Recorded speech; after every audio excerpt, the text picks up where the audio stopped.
Shalom, pemirsa yang diberkati Tuhan, bertemu kembali dalam seri pelajaran Sekolah Sabat. Mari kita awali dengan berdoa. Tuhan Allah Bapa di sorga, kami berterima kasih.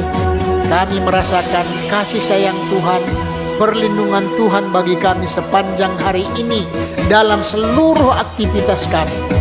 Dan pada saat ini kami luangkan waktu kami untuk mendengar firman-Mu. Berbicaralah kepada kami Tuhan, supaya kami mengerti maksud-Mu. Biarlah tuntunan Tuhan saja bagi kami, sehingga kami boleh melakukan misi Tuhan ini di dalam kehidupan kami, di dalam menantikan kedatangan-Mu yang tidak lama lagi. Terima kasih Bapa, di dalam nama Yesus kami berdoa. Amin. Pelajaran Sekolah Sabat Kamis 9 November 2023 dengan judul Sebuah Gambaran dari Gereja Mula-Mula.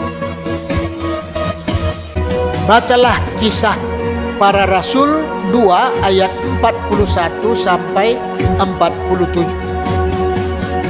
Ayat 41. Orang-orang yang menerima perkataannya itu memberi diri dibaptis, dan pada hari itu jumlah mereka bertambah kira-kira 3.000 jiwa. Ayat 42. Mereka bertekun dalam pengajaran rasul-rasul dan dalam persekutuan, dan mereka selalu berkumpul untuk memecahkan roti dan berdoa. Ayat 43. Maka ketakutanlah mereka semua, sedang rasul-rasul itu mengadakan banyak mujizat dan tanda. Ayat 44. Dan semua orang yang telah menjadi percaya tetap bersatu, dan segala kepunyaan mereka adalah kepunyaan bersama. Ayat 45. Dan selalu ada dari mereka yang menjual harta miliknya, lalu membagi-bagikannya kepada semua orang sesuai dengan keperluan masing-masing. Ayat 46. Dengan bertekun dan dengan sehati mereka berkumpul tiap-tiap hari dalam bait Allah. Mereka memecahkan roti di rumah masing-masing secara bergilir dan makan bersama-sama dengan gembira dan dengan tulus hati. Ayat 47. Sambil memuji Allah, dan mereka disukai semua orang, dan tiap-tiap hari Tuhan menambahkan jumlah mereka dengan orang yang diselamatkan. Gambaran apakah dari gereja mula-mula yang dinyatakan dalam ayat-ayat ini? Kisah Para Rasul 2 berakhir dengan sebuah gambaran yang indah tentang keadaan gereja mula-mula. Kisah Para Rasul 2 ayat 41 menyatakan bahwa mereka yang dibaptiskan ditambahkan kepada mereka. Ketika kita membaca hal ini, bisa saja kita berkata bahwa ada seseorang yang menghitung dan menambahkan jumlah dari orang-orang yang baru percaya kepada kelompok orang percaya yang sudah ada sebelumnya, sehingga mencapai satu jumlah keanggotaan yang baru dari kelompok tersebut. Tetapi ini adalah satu pemahaman yang dangkal. Hal yang tersembunyi dalam teks ini adalah gagasan bahwa orang-orang percaya yang baru dibaptiskan ini menjadi bagian dari kelompok yang setara. Sementara itu, fungsi utama dari gereja mula-mula adalah pemuridan. Ketika anggota baru ditambahkan, mereka dimuridkan dalam 3 cara. Pertama, mereka terus-menerus diajar melalui doktrin dan persekutuan dari para rasul. Kata doktrin dan persekutuan dalam teks kitab Kisah Para Rasul secara literal berarti instruksi dan persekutuan. Khotbah dari para rasul menentang kepercayaan-kepercayaan yang tidak benar, dan di saat yang sama menawarkan penjelasan-penjelasan yang baru dibandingkan dengan apa yang sudah dilihat dan dialami oleh orang-orang itu.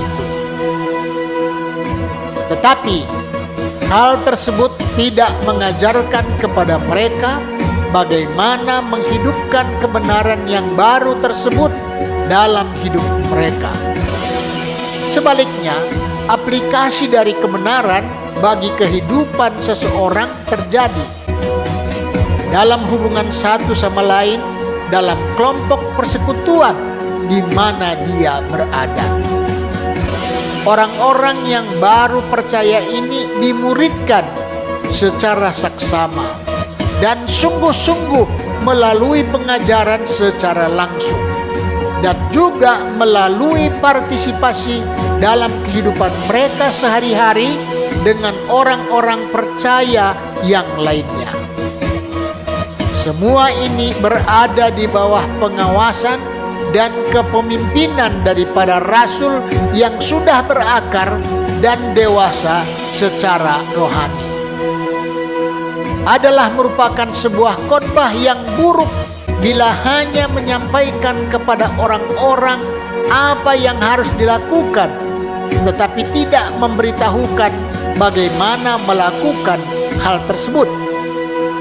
Tetapi walaupun seseorang membaca bagaimana mencatat atau mendengar khotbah-khotbah yang menjelaskan bagaimana melakukan segala sesuatu, tidak ada penggantinya selain melihat orang-orang melakukan dan kemudian meniru isi khotbah tersebut.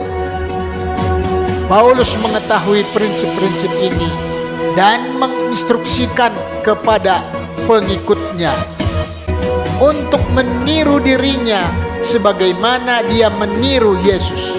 Tertulis di 1 Korintus 11 ayat 1.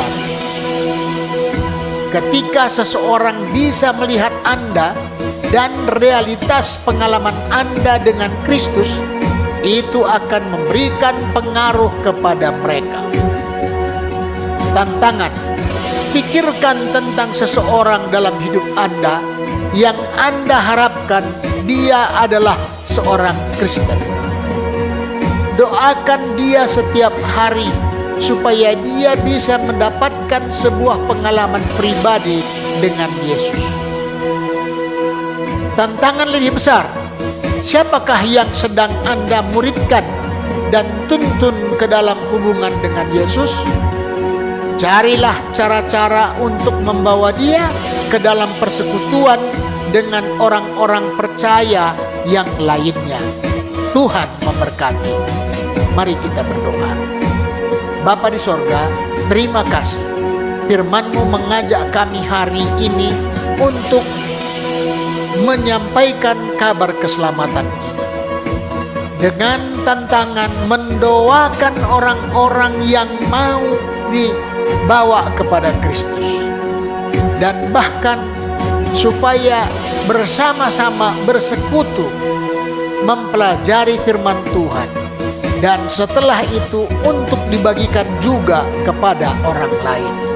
Terima kasih Tuhan, karena Tuhan akan memberikan kekuatan, Tuhan akan memberikan hikmat kepada kami, sehingga misi ini akan berjalan sesuai dengan rencana Tuhan.